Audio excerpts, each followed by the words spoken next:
بسم اللہ الرحمن الرحیم۔ اعوذ باللہ من الشیطان الرجیم، بسم اللہ الرحمن الرحیم۔ وبشر، اور بشارت دے دیں، الذین، ان لوگوں کو، آمنو، جو ایمان لائے، وعملوا الصالحات، اور جنہوں نے نیک اعمال کیے، ان، بے شک، لہم، ان کے لیے، جنات، باغات ہیں، تجری، بہتی ہیں، من تحتہا، اس کے نیچے سے، الانہار، نہریں، کلما، جب، رزقو، دیا جائے۔ رزق کا معنی عطا ہوتا ہے یا کسی کو دینا، عطا کرنا۔ رزقو، دیا جائے، منہا، اس میں سے، من ثمرتن،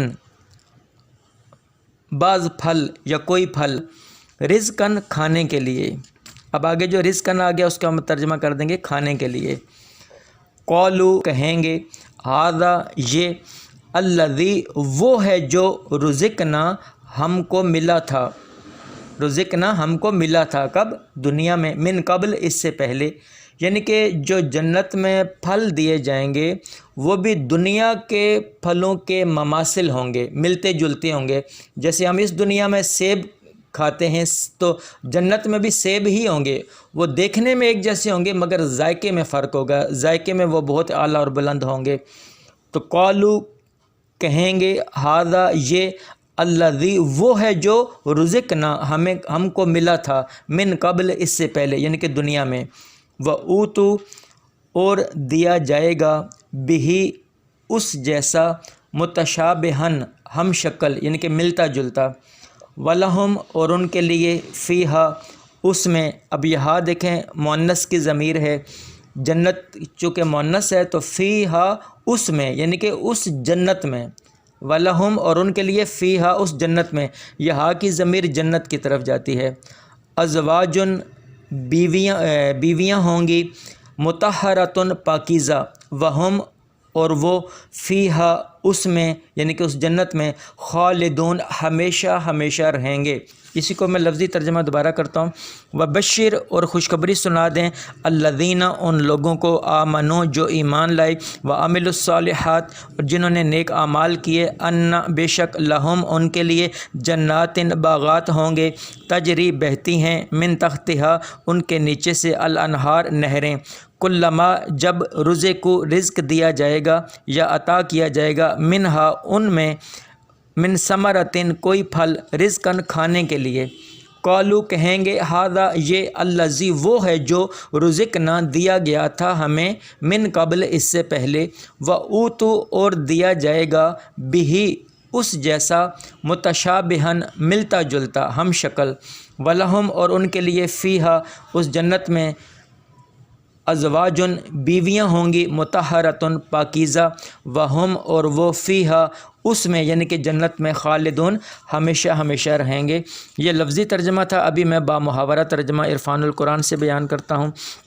اور اے حبیب، آپ ان لوگوں کو خوشخبری سنا دیں جو ایمان لائے اور نیک عمل کرتے رہے کہ ان کے لیے بہشت کے باغات ہیں جن کے نیچے نہریں بہتی ہیں۔ جب انہیں ان باغات میں سے کوئی پھل کھانے کو دیا جائے گا تو اس کی ظاہری صورت دے کر کہیں گے یہ تو وہی پھل ہے جو ہمیں دنیا میں پہلے دیا گیا تھا، حالانکہ انہیں صورت میں ملتے جلتے پھل دیے گئے ہوں گے۔ ان کے لیے جنت میں پاکیزہ بیویاں بھی ہوں گی اور وہ ان میں ہمیشہ ہمیشہ رہیں گے۔ اب اس کی میں تفسیر تبیان القرآن سے اس کی میں تفسیر بیان کرنے لگا ہوں۔ اب یہ جو خوشخبری سنائی گئی ہے جن لوگوں نے ایمان لائے اور عمل صالح، اس آیت میں ایمان اور عمل صالح پر جنت کی بشارت دی گئی ہے اور جنت کے حسین احوال کو بیان کیا گیا ہے۔ اب اس سے پہلی جو آیہ مبارکہ میں نے کل آپ کو بیان کی تھی اس میں کفار کو ڈرایا گیا تھا۔ اب اس آیہ کریمہ میں ایمانداروں کو خوشخبری سنائی جا رہی ہے کہ انہیں قیامت کے دن باغات عطا ہوں گے۔ یہاں ایمانداروں کے لیے 4 انعامات کا ذکر فرمایا گیا ہے۔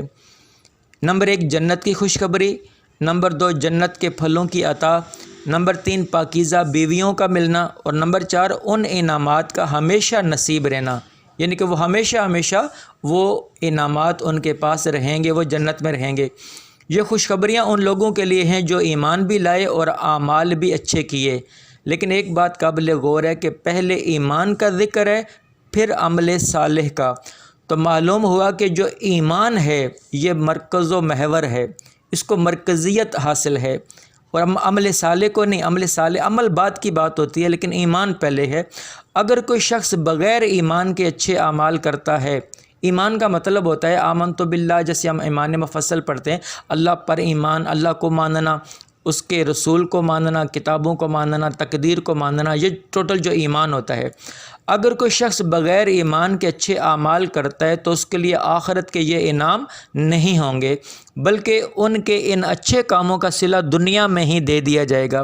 بعض اوقات ہمارے ذہن میں ایک سوال آتا ہے کہ یہ جو غیر مسلم ہیں، نان مسلم ہیں، وہ ایمان نہیں لے کر آئے لیکن وہ اعمال بہت اچھے کرتے ہیں، چیریٹی کا کام کرتے ہیں، غریبوں کی مدد کرتے ہیں، تو ان کے ساتھ اللہ تبارک تعالیٰ کیا سلوک کریں گے؟ تو اللہ تبارک تعالیٰ ان کو جنت میں جگہ نہیں عطا کریں گے، مگر وہ دنیا میں، چونکہ وہ ایمان نہیں لائے، ایمان ضروری تھا، عمل تو بعد کی بات ہے نا، لیکن اب چونکہ انہوں نے عمل اچھے کیے تو ان عمل اچھے کرنے کی وجہ سے اللہ پاک ان کی جزا ان کو اس دنیا میں ہی دے دے گا۔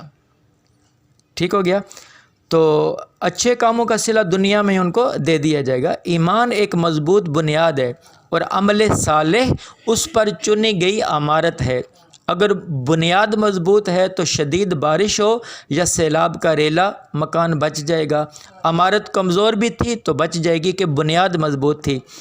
اور پھر اس آیت کے آخر میں ارشاد فرمایا گیا ہے کہ اعمال صالحہ بجا لانے والے مومنین کے لیے جنت میں پاکیزہ بیویاں ہوں گی۔ حضرت سعید بن عامر بن حزیم رضی اللہ تعالیٰ عنہ سے روایت ہے کہ میں نے رسول اللہ صلی اللہ علیہ وآلہ وسلم کو یہ فرماتے ہوئے سنا کہ اگر اہل جنت کی ازواج میں سے کوئی عورت اس دنیا میں جھانکے تو تمام روئے زمین مشک کی خوشبو سے بھر جائے اور سورج اور چاند کی روشنی ماند پڑ جائے۔ تو یہ اس کی تفسیر ہو گئی تھی۔ آج 25 آیات مکمل ہو گئی ہیں۔ اس کے اندر ہم نے ان لوگوں کے بارے میں پڑھا جو ایمان لائے اور انہوں نے عمل صالح کیے، اللہ پاک ان کو جنتیں عطا فرمائے گا، جنت کے پھل